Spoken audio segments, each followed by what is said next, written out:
क्या वे भी उस खंडहर से जिंदा वापस आ पाएंगे या वे भी उस किले की आत्माओं का शिकार बन जाएंगे? चलिए इस सच्ची कहानी में कदम रखते हैं और जानते हैं कि क्या हुआ जब वे अंधेरे में चले गए। नमस्कार मेरे साथियों, कैसे हो आप सभी लोग। मैं मंगेश आपके लिए लेकर आ चुका हूँ फिर से एक और नई डरावनी कहानी। ये कहानी एक छोटे से गांव की है जहां लोग अपनी जिंदगी में खुश थे, लेकिन उस गांव में एक पुराना खंडहर था जिसके पास कोई भी नहीं जाता था। कहा जाता था कि रात में वहां जो भी गया वो लौटकर वापस कभी नहीं आया।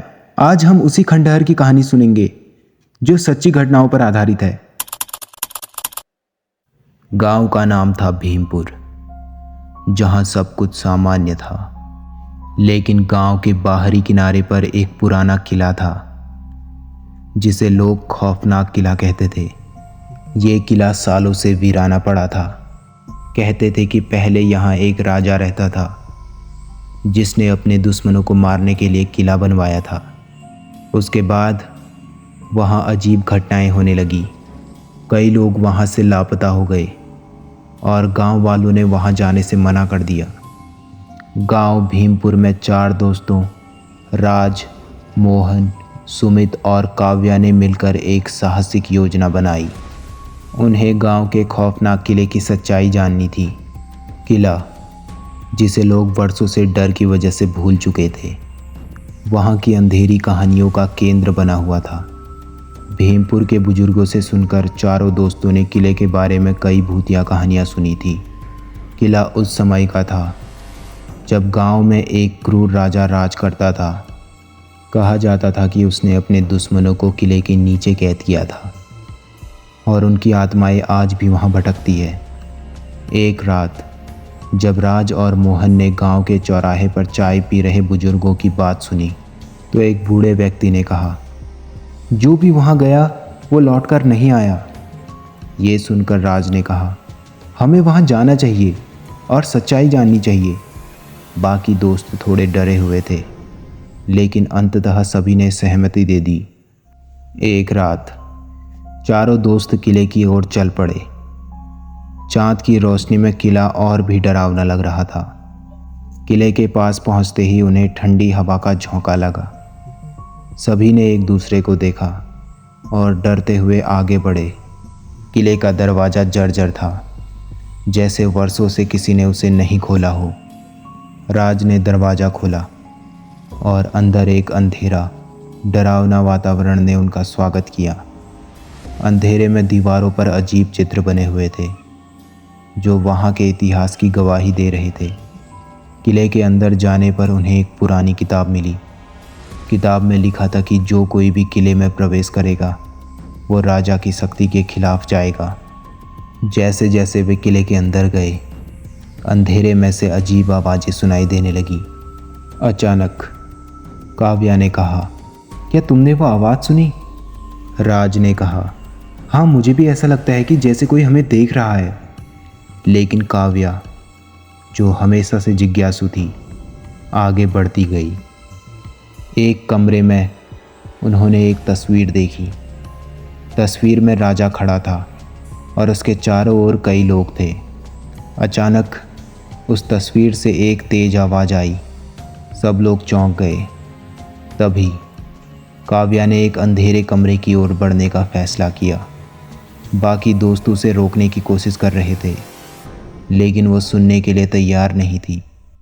जैसे ही वो अंदर गई, दरवाज़ा अपने आप बंद हो गया।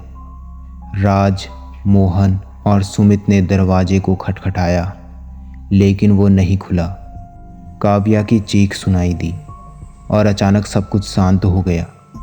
राज ने कहा, हमें मदद लेनी चाहिए, लेकिन वो खुद को उस अंधेरे किले में अकेला महसूस कर रहे थे।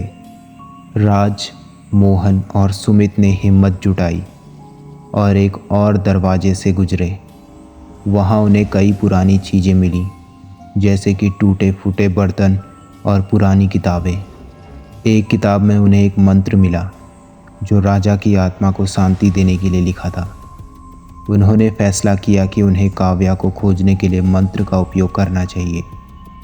उन्होंने मंत्र पढ़ना शुरू किया और अचानक किले में एक तेज आंधी आई। दीवारों पर अजीब छायाएं डांस करने लगी और सब कुछ एक डरावनी स्थिति में बदल गया। जैसे ही उन्होंने मंत्र पढ़ना खत्म किया, एक अजीब साया उनके सामने प्रकट हुआ। ये राजा की आत्मा थी। वो बेहद गुस्से में था और चिल्लाया, तुमने मेरी शांति भंग की है।